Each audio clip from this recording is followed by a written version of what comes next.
दोस्तों, अगर आपने अभी तक मेरे चैनल को सब्सक्राइब नहीं किया है तो चैनल को अभी सब्सक्राइब करें और बेल आइकन को ज़रूर दबाएं ताकि आपको मेरी आने वाली सारी वीडियो पहले मिल जाए।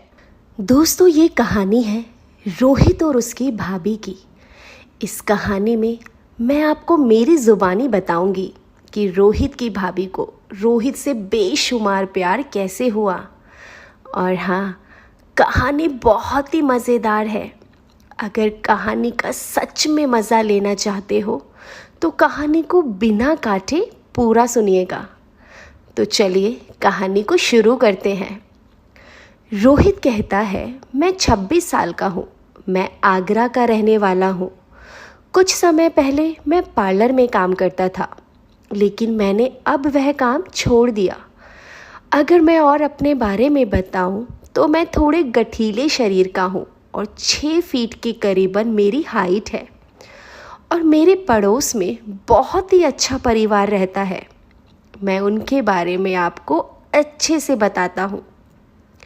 उनके परिवार में मेरे अंकल जो 56 साल के हैं और आंटी जी 52 साल की है, भैया जो 38 साल के और भाभी जो 35 साल की है, और दीदी है जो 28 साल की है। और दीदी की शादी 19 अप्रैल 2021 को थी। और अंकल आंटी ने मुझे शादी से 20 दिन पहले ही बोल दिया था कि रोहित, तू अपने ऑफिस से 1 तारीख से छुट्टी ले लेना क्योंकि तेरी दीदी की शादी 19 अप्रैल को है। दीदी मुझसे 2 साल बड़ी थी तो मैं उसे बड़ी दीदी ही बुलाता था। पूरे परिवार के लोग मुझे अपने बेटे जैसा मानते थे। और जैसे कि अंकल आंटी ने बोला था 1 तारीख से छुट्टी ले लेना, तो मैंने वैसे ही 1 तारीख से छुट्टी ले ली और शादी के कामों में हाथ बटाने लगा। जैसे जैसे शादी के दिन करीब आ रहे थे वैसे वैसे रिश्तेदारों का आना शुरू हो गया था। उन्हीं रिश्तेदारों में भाभी की एक बड़ी बहन थी। उसका नाम प्रीति था।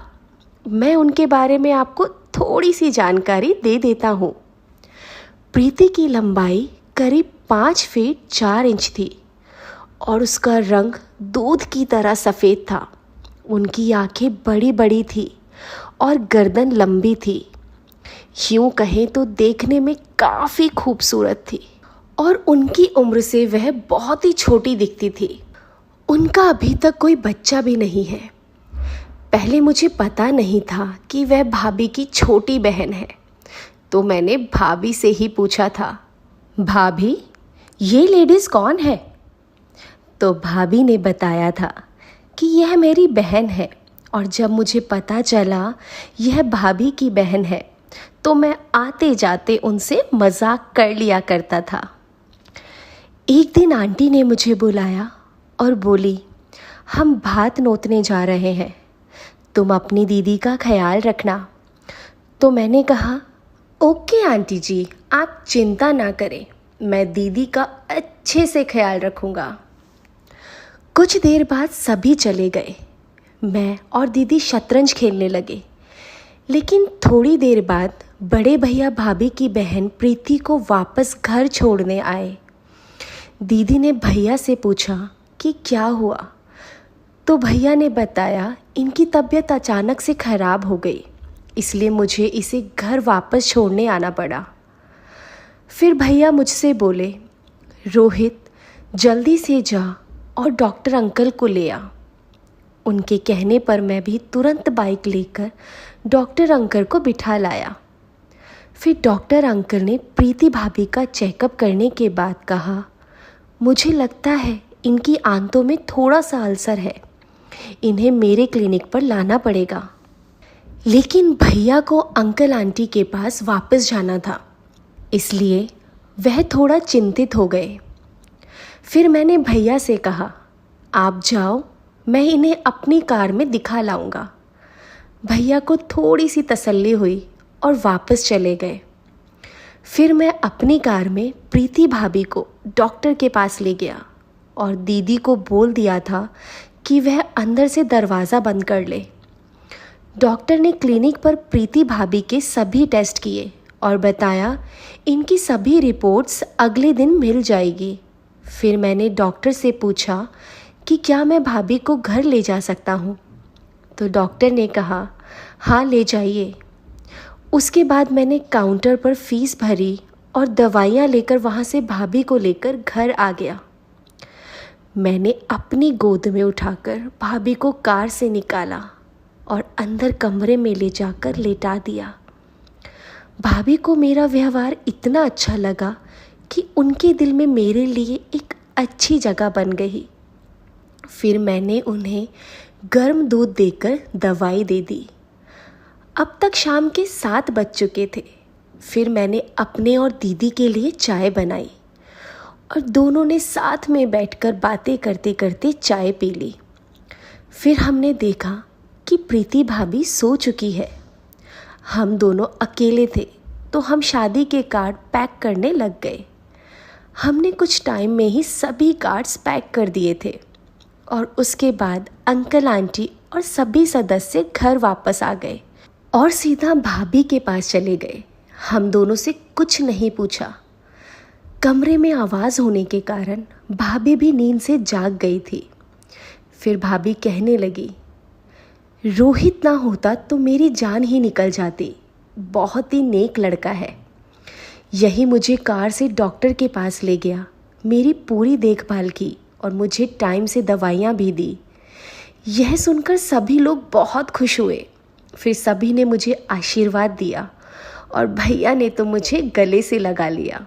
सबके साथ हंसते बोलते मैं वहीं सो गया। सुबह मैं जब उठा तो देखा सुबह के 4 बज गए थे। मैंने भाभी को जगाया कि वह अपना दरवाज़ा बंद कर ले, क्योंकि मैं अपने घर जा रहा हूँ। हालांकि उस दिन संडे था तो उस दिन मेरे धंधे की छुट्टी भी थी। भाभी पूछने लगी, रोहित इतनी सुबह तो कहाँ जा रहा है?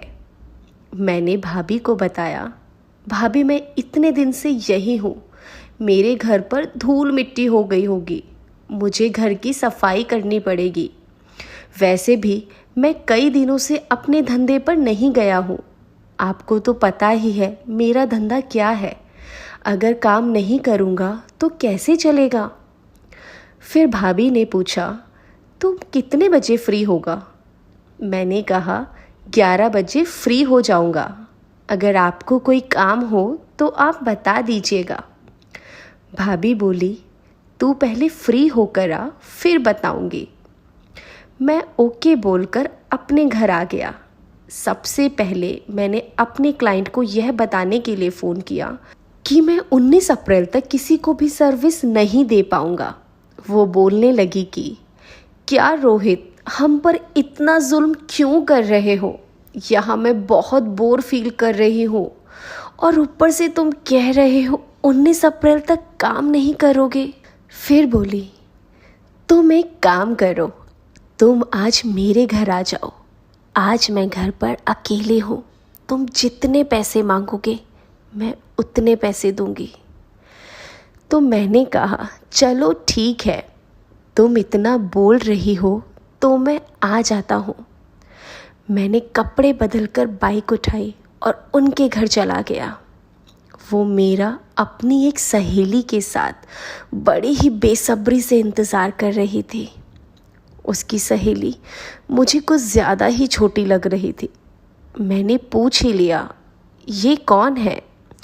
उसने बताया, ये लड़की मेरी एक तरह से सहेली ही है। बेशक इसकी उम्र कम है, लेकिन मेरी और इसकी बातें बहुत ज़्यादा मिलती है, इसलिए तुम भी इसे सहेली ही मानो। इसने आज तक कभी भी ऐसा कुछ नहीं किया है। मैंने कहा, बस बस मैं समझ गया। फिर मैंने दोनों ने जो बोला, जैसे बोला वैसे ही काम किया और 1 बजे मैं अपने घर वापस आने लगा।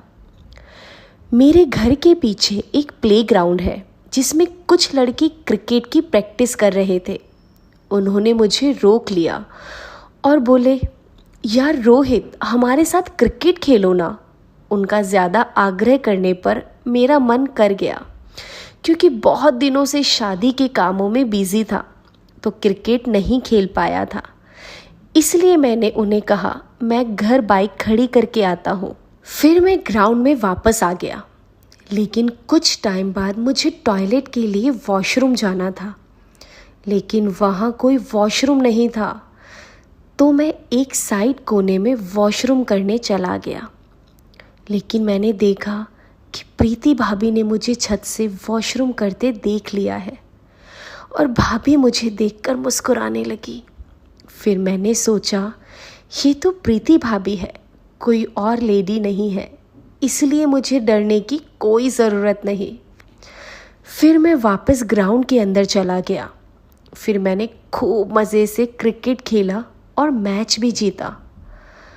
फिर मैं शाम के 4 बजे तक घर आया और मेरे घर एक बच्चा आया और बोला, अंकल आपको जिन दीदी की शादी है उनके पापा ने बुलाया है। मैं समझ गया अंकल को कुछ काम होगा, इसलिए फिर मैं कपड़े बदलकर दीदी के घर चला गया और मैंने अंकल आंटी के पैर छूकर उनसे आशीर्वाद लिया और प्रीति भाभी से उनकी तबीयत के बारे में पूछा तो उन्होंने बताया अब मैं ठीक हूँ।